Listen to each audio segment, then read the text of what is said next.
आइए जानते हैं बिहार की हर छोटी बड़ी खबर सिर्फ 20 मिनट में। लेकिन उससे पहले आप हमें कमेंट में जरूर बताइए कि ये वीडियो आप बिहार के किस जिले और किस गांव से देख रहे हैं। और हाँ, अगर आप चाहते हैं कि ऐसी सटीक और तेज खबरें हर रोज आप तक पहुंचती रहें, तो अभी वीडियो को एक लाइक जरूर कर दीजिए और इसे अपने दोस्तों परिवार के साथ शेयर कर दीजिए ताकि बिहार की हर आवाज हर घर तक पहुंचे।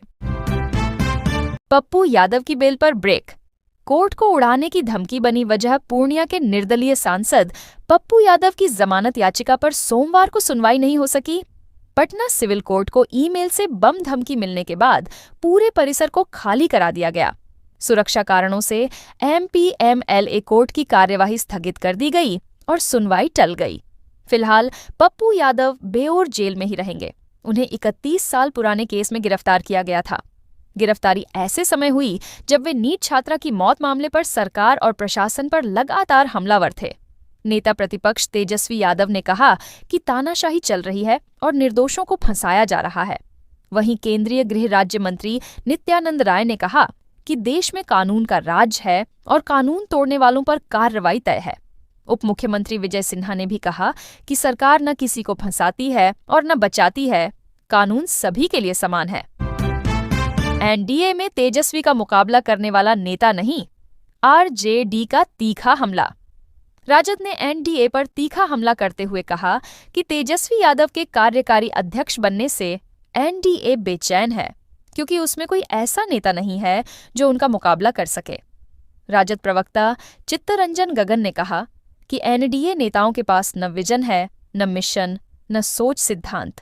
आज भी वही 7 निश्चय योजना की चर्चा होती है जो 2016 में महागठबंधन सरकार ने बनाई थी।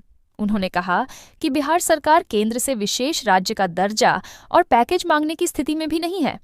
तेजस्वी यादव ने आरोप लगाया कि दुष्कर्मियों और हत्यारों को सत्ता का संरक्षण मिल रहा है और मुख्यमंत्री की चुप्पी खतरनाक है।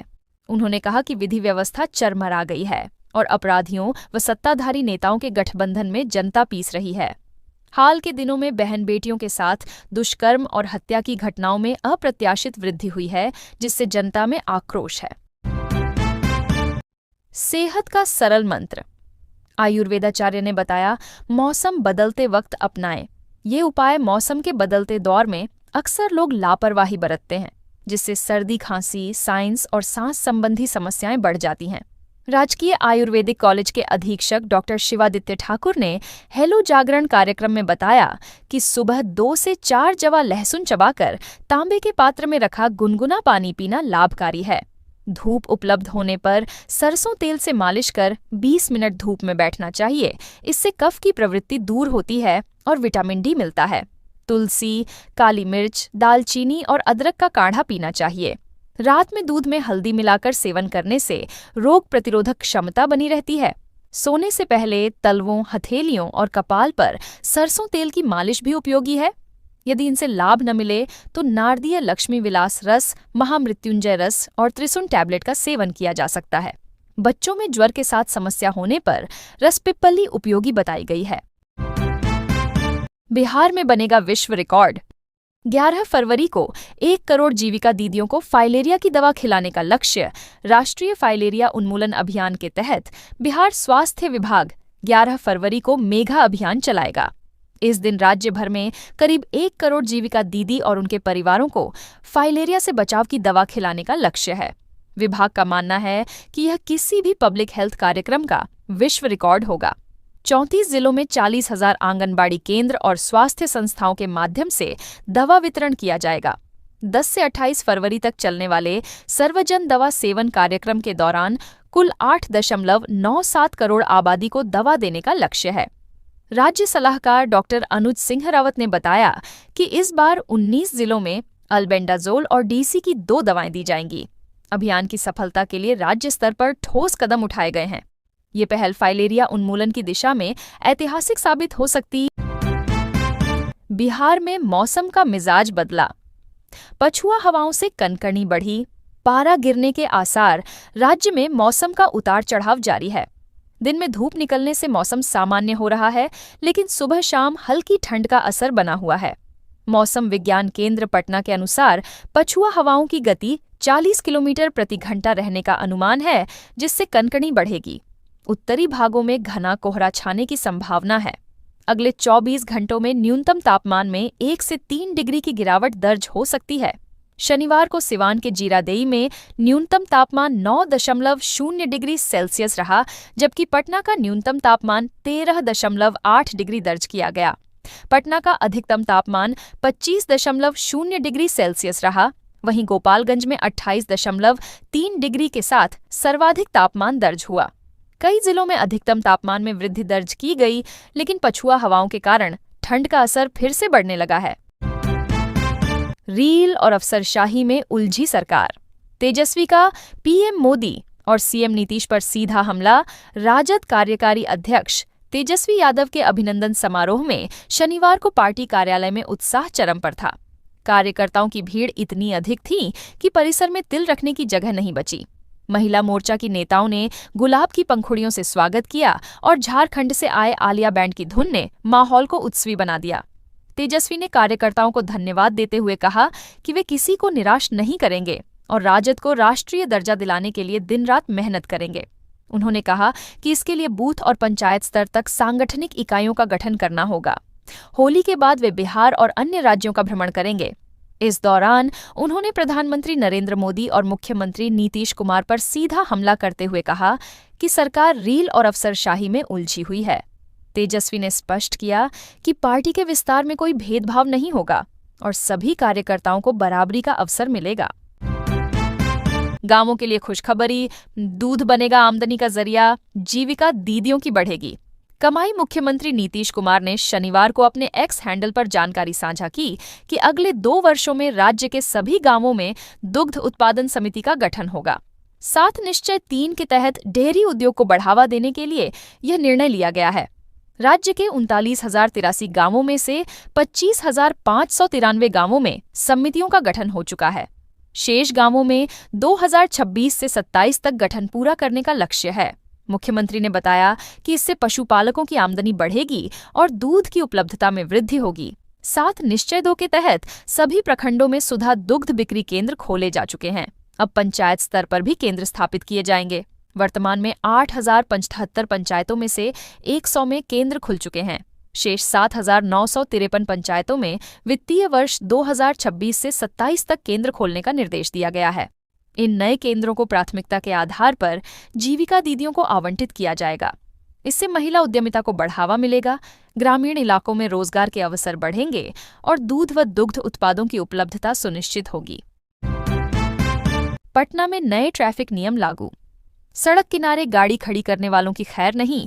राजधानी पटना में यातायात व्यवस्था को सुचारू बनाने के लिए प्रशासन ने सख्त कदम उठाए हैं। अब दिन ही नहीं, रात में भी सड़क किनारे खड़ी गाड़ियों पर कार्रवाई होगी। पुलिस गश्त के दौरान अनधिकृत रूप से खड़ी गाड़ियों को जब्त कर थाने ले जाएगी। वाहन मालिकों से जुर्माने के साथ टोइंग का खर्च भी वसूला जाएगा। बार बार नियम तोड़ने पर लाइसेंस रद्द कर मुकदमा दर्ज किया जाएगा। प्रमंडलीय आयुक्त अनिमेश कुमार पराशर ने अधिकारियों को नो पार्किंग और नो वेंडिंग जोन चिन्हित कर सख्ती से पालन कराने का निर्देश दिया है। अशोक राजपथ, नेहरू पथ, बोरिंग रोड, गांधी मैदान और बुद्ध मार्ग जैसे प्रमुख मार्गों पर 3 और 4 पहिया वाहनों की पार्किंग पूरी तरह प्रतिबंधित होगी। Integrated command and control centre से रियल टाइम मॉनिटरिंग का आदेश दिया गया है।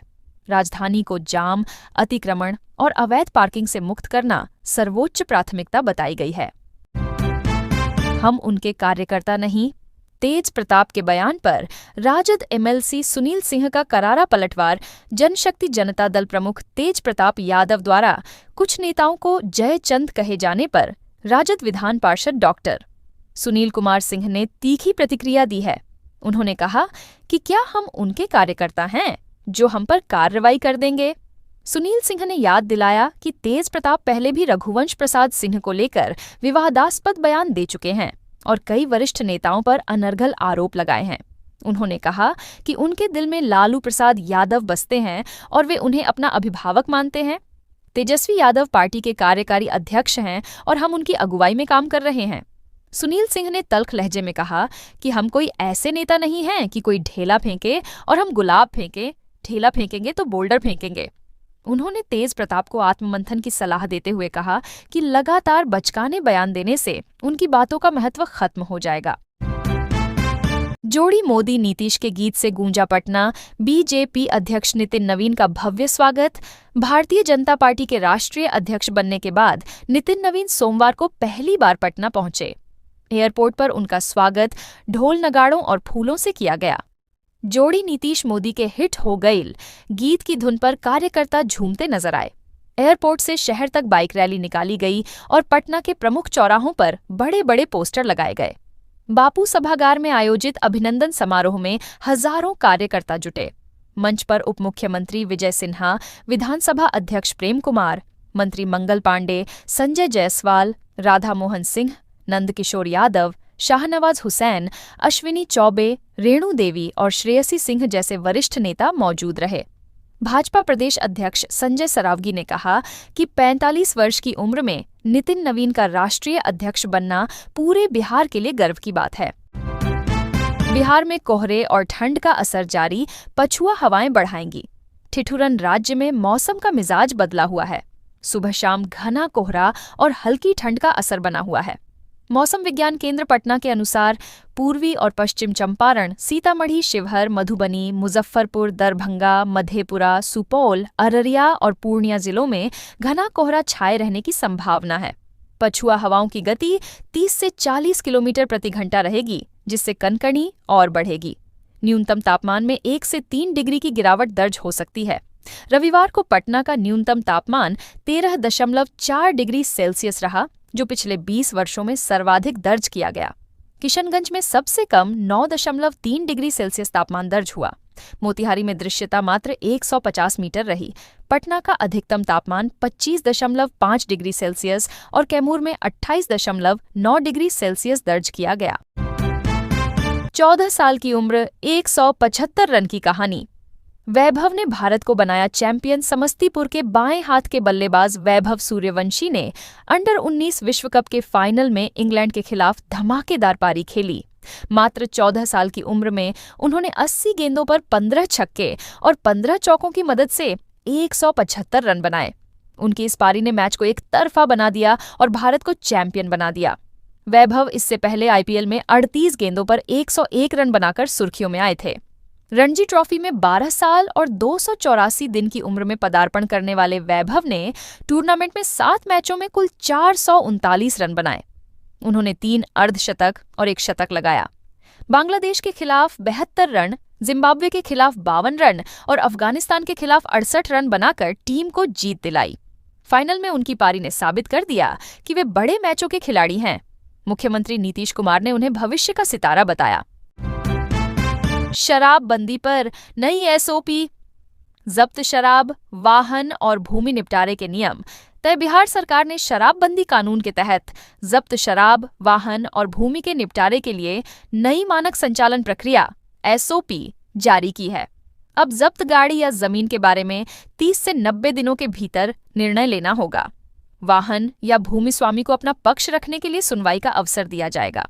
यदि सुनवाई में यह साबित होता है कि वाहन या भूमि का उपयोग अवैध शराब के परिवहन में हुआ है, तो अधिहरण आदेश पारित किया जाएगा।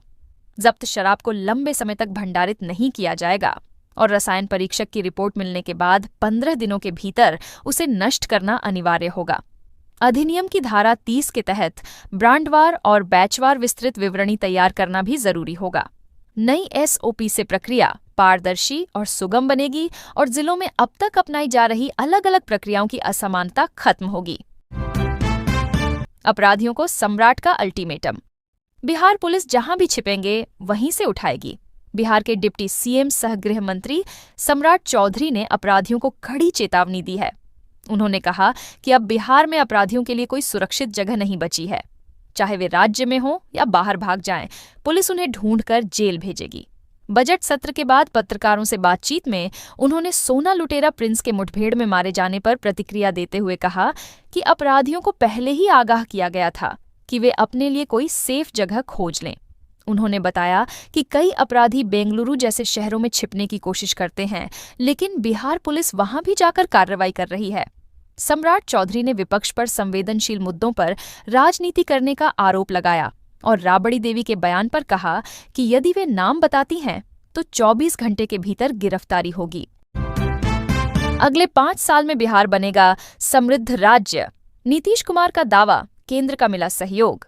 मुख्यमंत्री नीतीश कुमार ने विधानमंडल में राज्यपाल के अभिभाषण पर धन्यवाद प्रस्ताव के पक्ष में बोलते हुए कहा कि केंद्र सरकार की मदद से बिहार तेजी से विकास कर रहा है। उन्होंने दावा किया कि अगले 5 साल में बिहार देश के समृद्ध राज्यों की कतार में शामिल होगा। नीतीश ने कहा कि 2005 में जब उनकी सरकार बनी थी, कानून व्यवस्था की स्थिति बेहद खराब थी। आज शिक्षा, स्वास्थ्य, कृषि और उद्योग में उल्लेखनीय सुधार हुआ है। उन्होंने बताया कि अस्पतालों और मेडिकल कॉलेजों की संख्या बढ़ी है और मुफ्त इलाज की सुविधा उपलब्ध है। महिला सशक्तिकरण के लिए पंचायतों और शहरी निकायों में 50% आरक्षण दिया गया है। सरकारी नौकरियों में भी महिलाओं को 35% आरक्षण का लाभ मिल रहा है। नीतीश ने कहा कि अगले 5 साल में 1 करोड़ लोगों को नौकरी और रोजगार देने का लक्ष्य है। हर घर बिजली, सोलर पैनल और सामाजिक सुरक्षा पेंशन जैसी योजनाओं से आम लोगों का जीवन आसान बनाने का प्रयास जारी है। जीविका दीदियों को मालामाल करने की तैयारी, पंचायत स्तर पर चलाएंगी सुधा दूध बिक्री केंद्र। बिहार सरकार ने ग्रामीण अर्थव्यवस्था को मजबूत करने और महिलाओं को आत्मनिर्भर बनाने के लिए बड़ा कदम उठाया है। मुख्यमंत्री महिला रोजगार योजना और 7 निश्चय 3 के तहत अब जीविका दीदियां पंचायत स्तर पर सुधा दूध बिक्री केंद्र का संचालन करेंगी। मुख्यमंत्री नीतीश कुमार ने अधिकारियों को निर्देश दिया है कि 2026 से 27 तक राज्य की सभी 8000 से अधिक पंचायतों में सुधा पार्लर खोले जाएं। फिलहाल सुधा दूध की बिक्री प्रखंड मुख्यालयों तक सीमित है, लेकिन अब इसे गांव-गांव तक पहुंचाने की तैयारी है। इस योजना में जीविका स्वयं सहायता समूहों से जुड़ी महिलाओं को प्राथमिकता दी जाएगी। सरकार का मानना है कि जीविका दीदियां सामूहिक कार्य और वित्तीय अनुशासन में प्रशिक्षित हैं, इसलिए वे इस व्यवसाय को बेहतर तरीके से चला सकेंगी। इससे महिलाओं में उद्यमिता को बढ़ावा मिलेगा और वे आर्थिक रूप से सशक्त बनेंगी। सरकार की रणनीति है कि महिलाओं को सीधे अनुदान देने से पहले उन्हें स्थायी कमाई का प्लेटफॉर्म दिया जाए। सुधा पार्लर से नियमित आय अर्जित करने के बाद उन्हें 2-2 लाख रुपए की सहायता दी जाएगी, ताकि वे अपने व्यवसाय का विस्तार कर सकें। गया जंक्शन पर बड़ी कार्रवाई, चोरी के मोबाइल और लाखों के गहनों के साथ युवक गिरफ्तार। गया जंक्शन के प्लेटफॉर्म संख्या 1 पर आरपीएफ और जीआरपी की संयुक्त कार्रवाई में बड़ी सफलता मिली है। विशेष निगरानी अभियान के दौरान संदिग्ध अवस्था में भाग रहे एक युवक को पकड़ लिया गया। तलाशी में उसके पास से 3 मोबाइल फोन, 104 ग्राम चांदी और 2.60 ग्राम सोने के आभूषण बरामद हुए। गिरफ्तार युवक की पहचान रोहतास जिले के डेहरी थाना क्षेत्र निवासी साकिब खान के रूप में हुई है।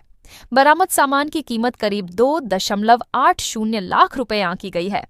पूछताछ में आरोपी ने स्वीकार किया कि सभी सामान यात्रियों का चोरी किया हुआ है। मामले में रेल थाना में प्राथमिकी दर्ज कर ली गई है। पुलिस आरोपी से अन्य संभावित घटनाओं को लेकर पूछताछ कर रही है। इस कार्रवाई से स्टेशन परिसर में यात्रियों की सुरक्षा को लेकर पुलिस की सतर्कता का संदेश गया है। बक्सर में अधिवक्ता के घर लाखों की चोरी, छत के रास्ते घुसे चोर, जेवरात और नगद लेकर फरार। मुफस्सिल थाना क्षेत्र के चौसा बहादुरपुर गांव में गुरुवार की देर रात चोरों ने अधिवक्ता रामलखन पाल के घर को निशाना बनाया। 4 अज्ञात चोर छत के रास्ते घर में घुसे और ब्रीफकेस व बक्से से सोने की अंगूठी, सिकड़ी, कान की बाली सहित करीब 2.5 लाख रुपए मूल्य के जेवरात और 8,000 रुपए नगद चोरी कर ले गए। घटना के समय परिवार सो रहा था, लेकिन पुत्रवधू और नाबालिग बच्चे शोर सुनकर जाग गए। उन्होंने देखा कि 3 चोर छत के सहारे भाग रहे थे, जबकि एक अटैची निकाल रहा था। शोर मचाने पर चोर ने धक्का देकर भागने में सफलता पाई। भागते समय चोर एक अटैची और बैग छत पर छोड़ गए। पुलिस ने मामला दर्ज कर जांच शुरू कर दी है और आसपास के इलाकों में चोरों के संबंध में जानकारी जुटा रही है। घटना से इलाके में दहशत का माहौल है। मंदिर की सुरक्षा मजबूत, 4 वॉच टावरों से हर कोने पर नजर। जिले के प्रसिद्ध शक्तिपीठ थावे मंदिर की सुरक्षा व्यवस्था को और सुदृढ़ किया जा रहा है। हाल ही में मंदिर परिसर में हुई चोरी की घटना के बाद पुलिस ने आरोपितों को गिरफ्तार कर जेल भेज दिया, लेकिन भविष्य में किसी भी अप्रिय घटना को रोकने के लिए ठोस कदम उठाए जा रहे हैं। मंदिर समिति की मांग पर पुलिस प्रशासन ने मंदिर की चारों दिशाओं में वॉच टावर बनाने का निर्णय लिया है। इन टावरों पर तैनात जवान 24 घंटे निगरानी रखेंगे। पुलिस अधीक्षक विनय तिवारी ने बताया कि नवरात्र और अन्य पर्वों पर श्रद्धालुओं की भीड़ बढ़ जाती है, ऐसे में सुरक्षा सर्वोच्च प्राथमिकता है। वॉच टावरों के साथ सीसीटीवी कैमरे, नियमित गश्त और अतिरिक्त पुलिस बल की तैनाती होगी।